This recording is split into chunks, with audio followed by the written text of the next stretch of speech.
Hello दोस्तों, maths by Sewale sir YouTube channel में आप लोगों का स्वागत है। तो दोस्तों हम पढ़ रहे थे नंबर सिस्टम और नंबर सिस्टम में हम पढ़ रहे थे फैक्टर। और फैक्टर में हम तीन चीज़ें पढ़ चुके थे। पहली चीज़ तो ये नंबर ऑफ फैक्टर, गुणनखंडों की संख्या याद करना, फिर उन गुणनखंडों में से सम गुणनखंड कितने हैं और विषम गुणनखंड कितने हैं, ये हम पढ़ चुके थे। आज की क्लास में हम पढ़ने वाले हैं दोस्तों सम ऑफ फैक्टर्स, गुणनखंडों का योग, कि गुणनखंडों का योग किस प्रकार से किया जाता है। जैसे मैंने आप लोगों को बताया था जो 100 है उसके गुणनखंड थे 1, 2, 4, 5, 10, 20, 25, 50 और 100। अब इनका योग करने के लिए आप लोगों को बोल दिया जाए, क्या बोल दिया जाए कि इनका योग करो, इनको जोड़ो। तो आप लोग रख के शायद इनको जोड़ सकते हो, लेकिन किसी अगर कोई बड़ी संख्या दे दे और आपसे कहे कि उन गुणनखंडों का योग करना, तो आप कर सकते हो? आसान नहीं है। लेकिन अगर हमारे पास में एक ऐसी ट्रिक है, एक ऐसा तरीका है, बेसिक कॉन्सेप्ट है कि जिससे आप उनका योग आसानी से कर सकते हो। यह भी लिखने की जरूरत नहीं है, डायरेक्ट ही। किस प्रकार से देखना दोस्तों, जो 100 है इसके गुणनखंड क्या होंगे? 2 की घात 2 गुणा 5 की घात 2, ये होंगे इसके गुणनखंड। इसका योग हम किस प्रकार से करेंगे दोस्तों, देखना। 2 की घात क्या है? 0 है। 2 की घात 1 है। 2 की घात 2 है। 5 की घात 0 है। 5 की घात 1 है। 5 की घात 2 है। गुणनखंड होते क्या है दोस्तों? ये अभाज्य गुणनखंड थे। ये इससे गुणा होगा, ये इससे गुणा होगा और ये इससे गुणा होगा, तो 3 गुणनखंड निकलेंगे। कितने गुणनखंड निकलेंगे? 3। यानी कि इसका मतलब होता है 1 को 1 से गुणा करेंगे तो 1 आएगा गुणनखंड, 1 को 5 से गुणा करेंगे तो 5 आएगा, और 1 को 5 का स्क्वायर से यानी 25 से गुणा करेंगे तो क्या आएगा? 25। 3 गुणनखंड आ गए। 2 को इनसे गुणा करेंगे तो 3 और आएंगे। फिर इस 2 की घात 2 को इन सबसे गुणा करेंगे तो 3 और आएंगे। इस प्रकार से टोटल गुणनखंड तो कितने रहेंगे? 9। वो तो मैं आप लोगों को पहले बता चुका हूं। तो योग कैसे करोगे? यानी जो 2 की घात 0 है इनको गुणा करोगे किससे? 5 की घात 0 से भी, प्लस 5 की घात 1 से भी, प्लस 5 की घात 2 से भी। समझ गए? फिर प्लस 2 की घात 1 है, इसको भी गुणा करोगे 5 की घात 0 से, 5 की घात 1 से, 5 की घात 2 से। फिर प्लस 2 की घात 2 है, इसको भी गुणा करोगे 5 की घात 0, 5 की घात 1, 5 की घात 2। इसका मतलब इस एक्सप्रेशन को हम इस प्रकार से लिख सकते हैं 2 की घात 0 प्लस 2 की घात 1 प्लस 2 की घात 2, और ये कोष्टक कॉमन है सभी में है तो इनको एक जगह लिख देंगे। 5 की घात 0 प्लस 5 की घात 1 प्लस 5 की घात 2। ये सब चीजें आप पढ़ोगे बीजगणित में। किसमें पढ़ोगे? बीजगणित में। आप लोगों को पता हो तो जो संख्या बाहर पड़ी होती है उनको तो एक साथ लिख देते हैं, और जो कोष्टक सेम होते हैं उनमें से एक कोष्टक लिख देते हैं। ये आप लोग पढ़ोगे जब द्विघात समीकरण में जब टुकड़े करोगे फैक्टर, उस समय ये चीज आप लोगों को पढ़ोगे, उस समय बिल्कुल समझ में आ जाएगी। तो दोस्तों अब इनका सीधा सा है, ये तो मैंने आप लोगों को समझाने के लिए लिखा है। क्या लिखा है?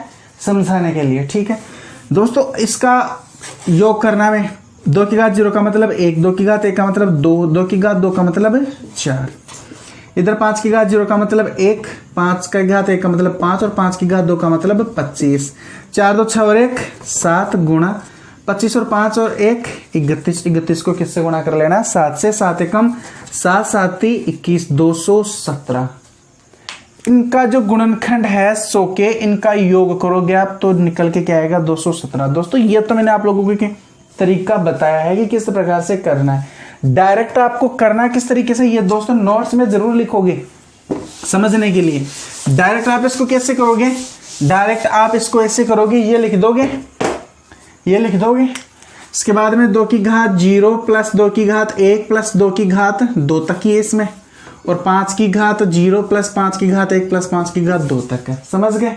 अभी इस कैलकुलेशन को भी हमने हल किया था, उस तरीके से कर लोगे। 200 और कितना आया था?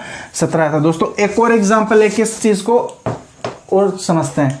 जैसे मान लो कि आप लोगों के पास में आ जाए किसी भी संख्या के कोई गुणनखंड है 2 की घात 3 प्लस 5 की घात 3 की घात 2 प्लस 5 की घात 3, और आपसे कहे कि इनका गुणनखंडों का योग करो। क्या करना है?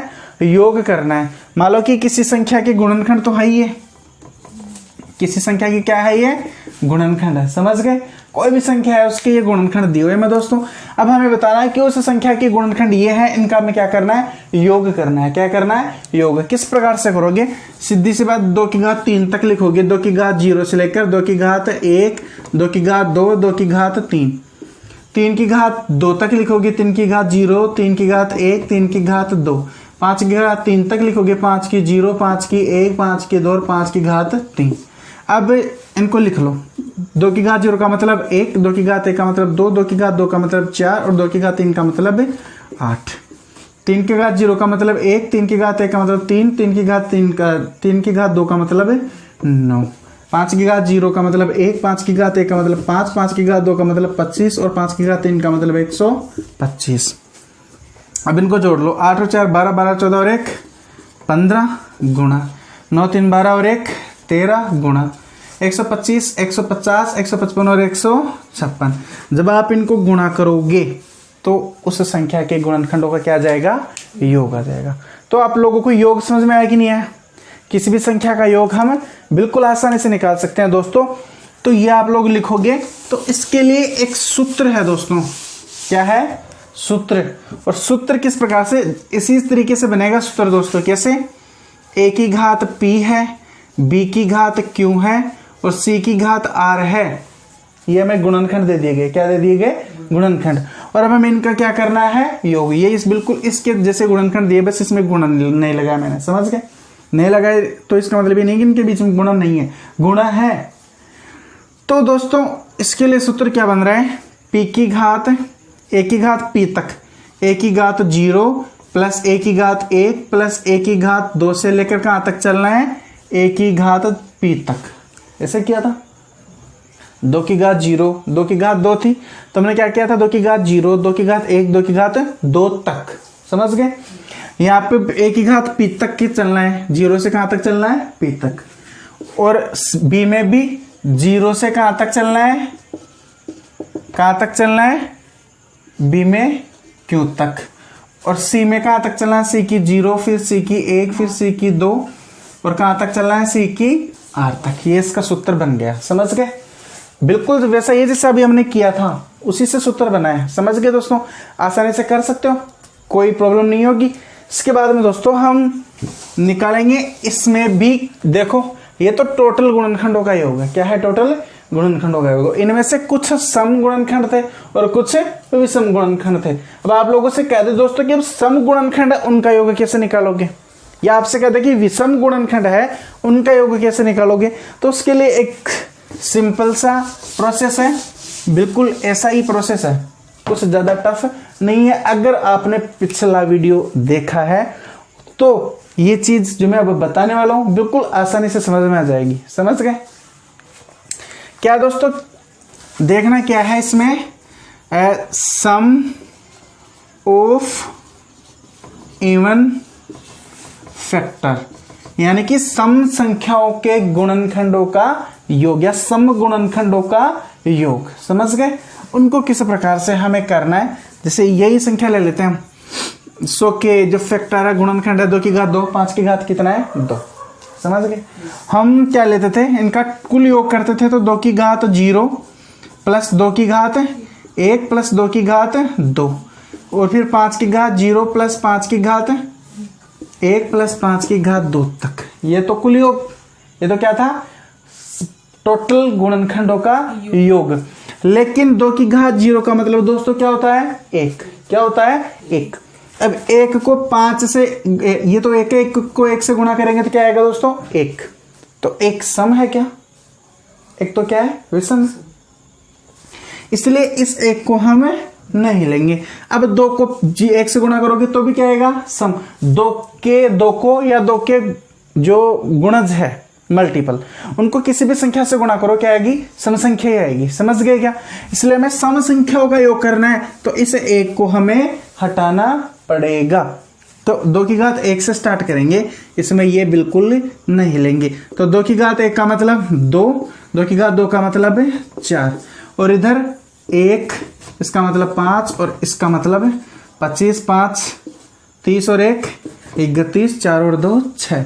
ये क्या जाएगा, सम गुणनखंडों का योग। समझ गए? इसमें सिर्फ हमने 2 की घात 0 को हटा दिया, बाकी शेष बच गई। समझ गए क्या? 2 की घात 0 को नहीं लिया क्योंकि हम इसमें 1 नहीं ले सकते, हम इसमें विषम संख्या नहीं ले सकते, हम इसमें कौन सी संख्या लेंगे? सम संख्या है। समझ गए क्या? एक और एग्जाम्पल से देखते हैं इसको। कोई भी संख्या ले लो अपने, एक जैसे मैंने किसी संख्या के ले लिए 2 की घात 3 गुणा 3 की घात 2 गुणा 5 की घात 3। अभी पिछला एग्जाम्पल हमें कहना है कि इस गुणनखंडों में सम गुणनखंडों का योग ज्ञात करना है। क्या ज्ञात करना है? सम गुणनखंडों का योग। तो सिंपल है, क्या 2 की घात 0 नहीं लेनी है, 1 लेनी है, प्लस 2 की घात 2 प्लस 2 की घात 3 तक। समझ गए? फिर क्या है? 2 की घात, ये 3 की घात 2 है तो 3 की घात 0, 3 की घात 1, 3 की घात 2 और 3 की घात कितनी है? 2 है, 2 तक। और इधर 5 की घात 0 से 1, 2 और 5 की घात 3 तक। हमने इसमें 2 की घात 0 नहीं ली क्योंकि 2 की घात 0 का मतलब कितना होता है? 1। और 1 को अगर 3 से गुणा करेंगे तो कितना आएगा? 3। वो तो विषम गुणनखंड आ जाएगा। क्या जाएगा? विषम। और विषम का योग हमें यहाँ करना नहीं है। तब देख लो 2 की घात 1 यानी 2 को 1 से गुणा करोगे तो 2 आएगा, उसका योग करना है। समझ गए क्या? 1 लेते तो 1 आ जाता, तो हम योग नहीं करते क्योंकि हम यहाँ पे किसका योग कर रहे हैं? सम संख्याओं का, सम गुणनखंड होगा दोस्तों। इसलिए अब देखो इसमें क्या है, इस प्रोसेस को आप आसानी से हल कर सकते हो, कर सकते हो। अभी हमने किया भी था। इसका 2 का मतलब 2, इसका 4, इसका 8, 8 4 12 और 2 8 4 12 12 और 2 14, और इधर 9 9 और 3 12 12 और 1 13, और इधर 125 और 25 150 155 और 156। इनको गुणा करोगे तो सम गुणनखंडों का क्या आ जाएगा? योग। समझ गया दोस्तों?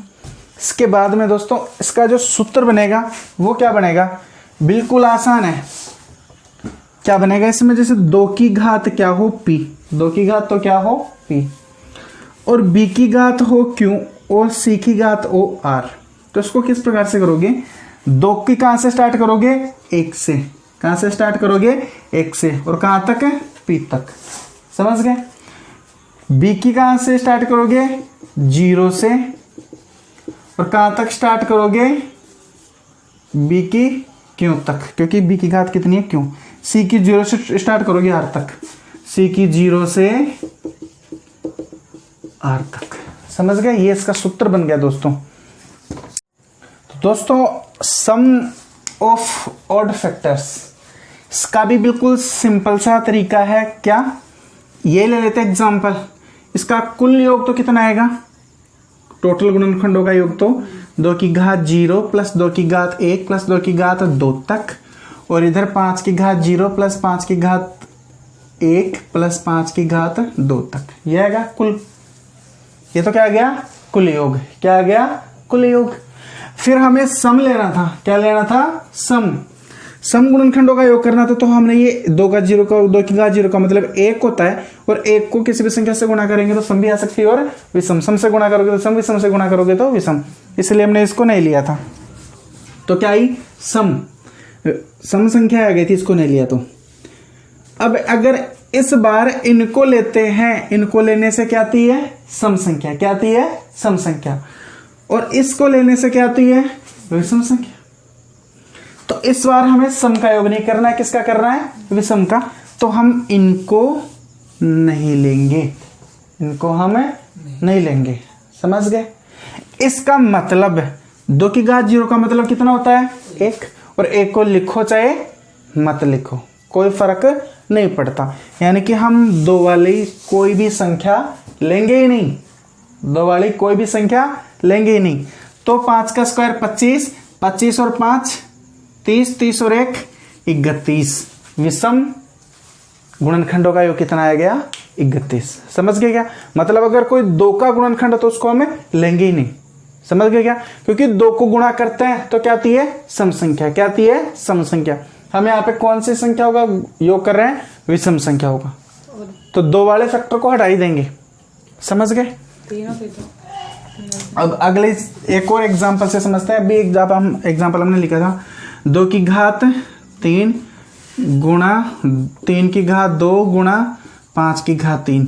ये हमने भी एग्जाम्पल लिया था। इसमें हमें विषम गुणनखंडों का योग याद करना है, तो 2 वाली तो लेंगे ही नहीं, 2 वाली तो लेंगे ही नहीं, समझ गए।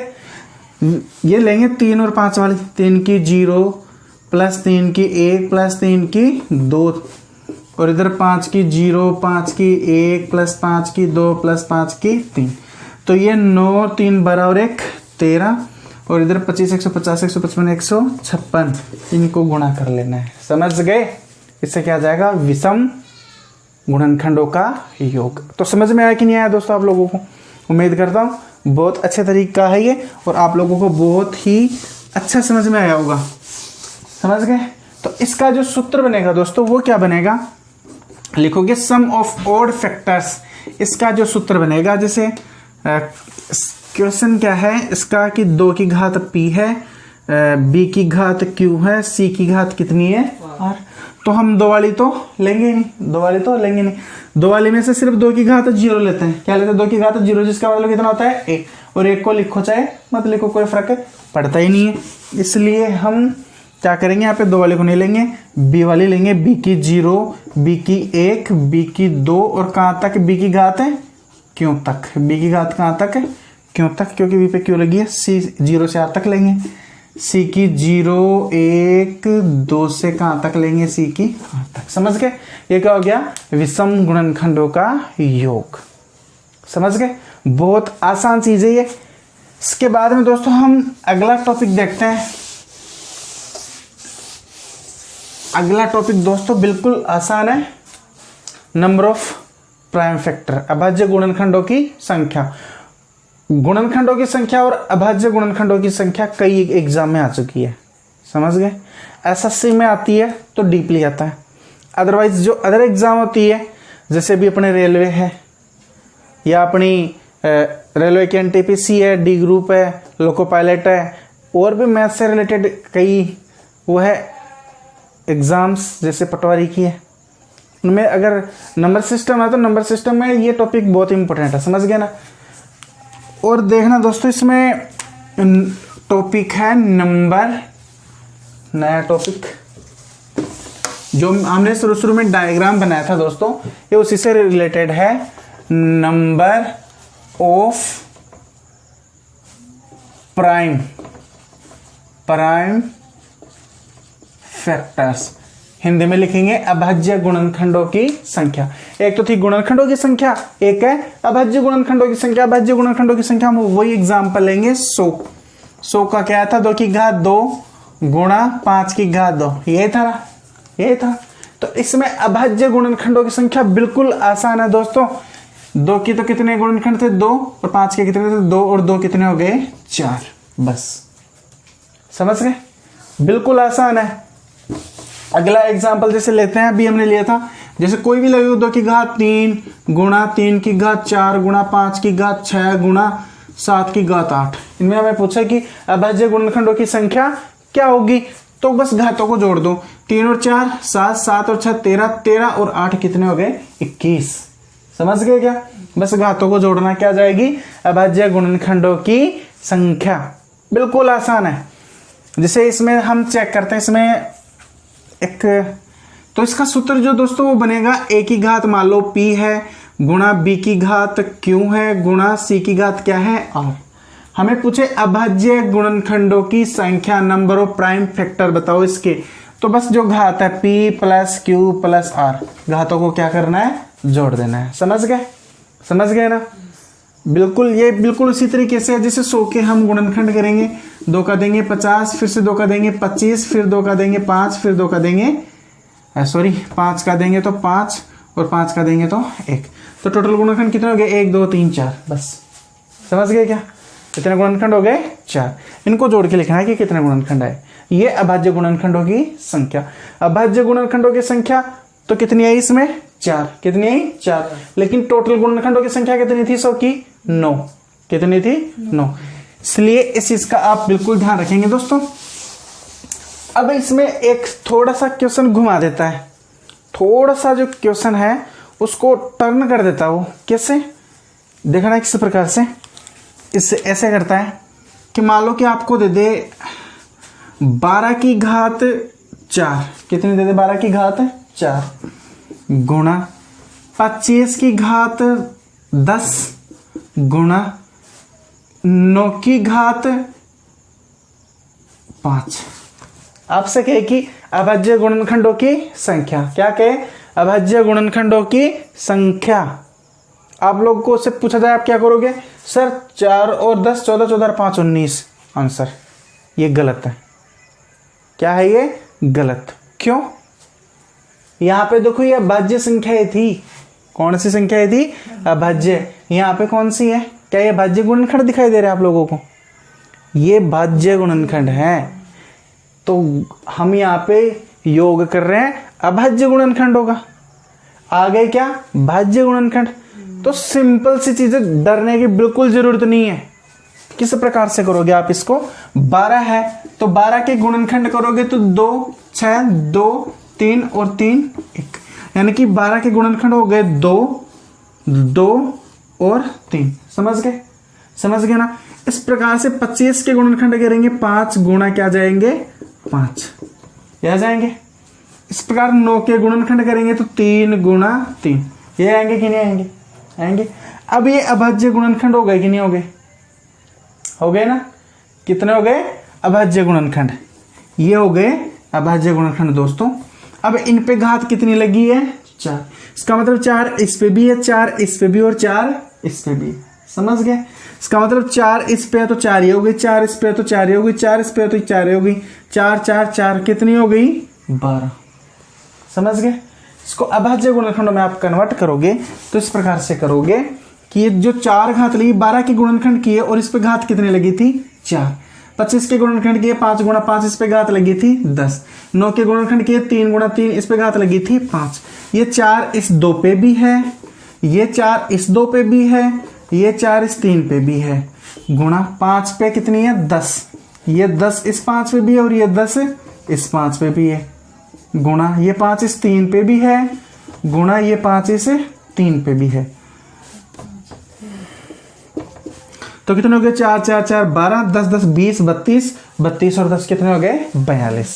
कितने हो गए? 42। आपको इतना लंबा करने की जरूरत नहीं है, मैंने समझाया है। ये तो समझ गए। आप इसको डायरेक्ट क्या करोगे? डायरेक्ट इसको कैसे करोगे आप? बिल्कुल आसान है। 12 के कितने गुणनखंड हुए हैं? अभाज्य 3। कितने हुए? 3। 12 के 3 गुणनखंड है तो 3 को 4 से गुणा किया, कितने आ गए? 12। प्लस 25 के कितने गुणनखंड होते हैं? 2। 5 गुणा 5, तो 2 को 10 से गुणा करेंगे तो क्या आएगा? 20। प्लस 9 के भी 2 गुणनखंड होते हैं, इसलिए 2 को 5 से गुणा करेंगे तो 10 10 20 30 30 और 12 42। समझ गए? डायरेक्ट करना वो तो मैंने आप लोगों को समझाने के लिए कह दिया। तो ये था दोस्तों नंबर ऑफ प्राइम फैक्टर। इसके बाद में एक और टॉपिक हमने लिखा था दोस्तों, आई थिंक लास्ट टॉपिक था।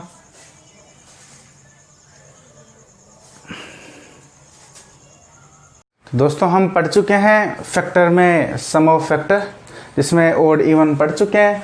इसके अलावा नंबर ऑफ प्राइम फैक्टर पढ़ चुके हैं। अब तो दोस्तों जो है अपना एवरेज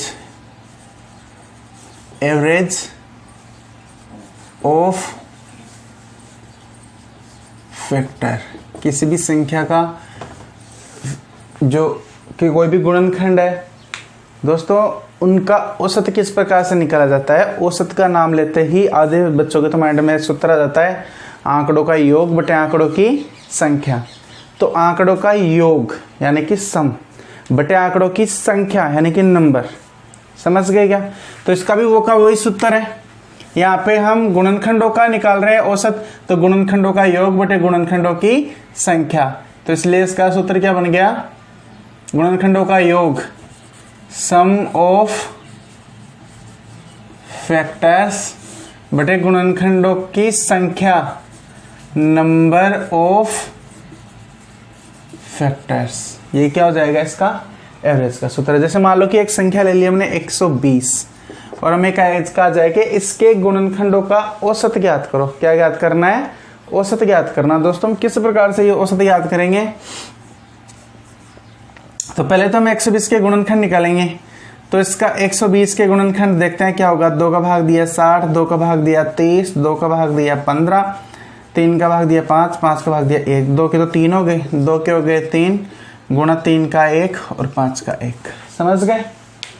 तो ये तो हो गया इसके गुणनखंड हो गए। अब देखते हैं इस सूत्र में लगाते हैं सम ऑफ फैक्टर्स। एवरेज निकाल रहे हैं, एवरेज ऑफ फैक्टर्स। तो पहले सम निकालने के लिए मैंने क्या सूत्र बताया था दोस्तों, याद हो तो? सम निकालने के लिए कोई सूत्र बताया था, क्या बताया था? ये 2 की पावर 3 तक लेके जाना 0 से, 2 की पावर 1, 2 की पावर 2 प्लस 2 की पावर 3। 3 की पावर 1 है तो 3 की पावर 1 लेके जानी है, 3 की पावर 0 से 3 की पावर 1। 5 की पावर 1 है तो 5 की पावर 0 से कहाँ तक लेके जाना है? 1 तक। समझ गए? जोड़ते जोड़ते। और बटे number of factors, sum of factors ऊपर लगा दिया, नंबर ऑफ फैक्टर्स नीचे लगाएंगे। तो नंबर ऑफ फैक्टर्स ज्ञात करने के लिए मैंने क्या कहा था? 3 से अगली संख्या 3 प्लस 1 अगली संख्या 4, 1 से अगली संख्या 1 प्लस 1 2, इससे अगली संख्या 1 प्लस 1। ये घातों की बात कर रहे हैं मैं यहाँ पे। 2 की पावर 1, 2 की पावर 0 का मतलब 1।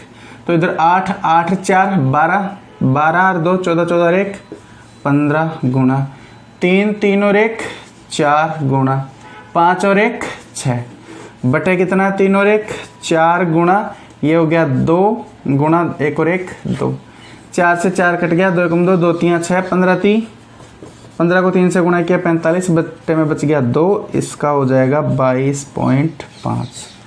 ये हो गया गुणनखंडों का औसत। आप लोगों को दोस्तों समझ में आया होगा, बहुत ही अच्छा टॉपिक है। अब हम जो टॉपिक पढ़ने वाले हैं उसका नाम है दोस्तों कॉमन फैक्टर। बहुत ही इंपॉर्टेंट टॉपिक है। एसएससी या किसी भी एग्जाम के लिए अगर नंबर सिस्टम में से सबसे इंपॉर्टेंट टॉपिक है तो वो है रिमाइंडर थ्योरम। कौन सा है? Remainder theorem. दोस्तों हर किसी को आसानी से समझ में नहीं आता, लेकिन इतनी टफ चीज़ नहीं है, बिल्कुल आसान चीज़ है। रिमाइंडर थ्योरम में इसका बिल्कुल यूज़ होगा कॉमन फैक्टर का, इसलिए इसको हम पढ़ेंगे अगले वीडियो में। तो दोस्तों अगला वीडियो देखना ना भूलें। इतना ही कहकर अलविदा लेते हैं दोस्तों। अगर वीडियो अच्छा लगा है तो वीडियो को ज़्यादा से ज़्यादा शेयर करें और चैनल को ज़्यादा से ज़्यादा सब्सक्राइब कीजिए। अलविदा लेते हैं। Okay friends, thank you.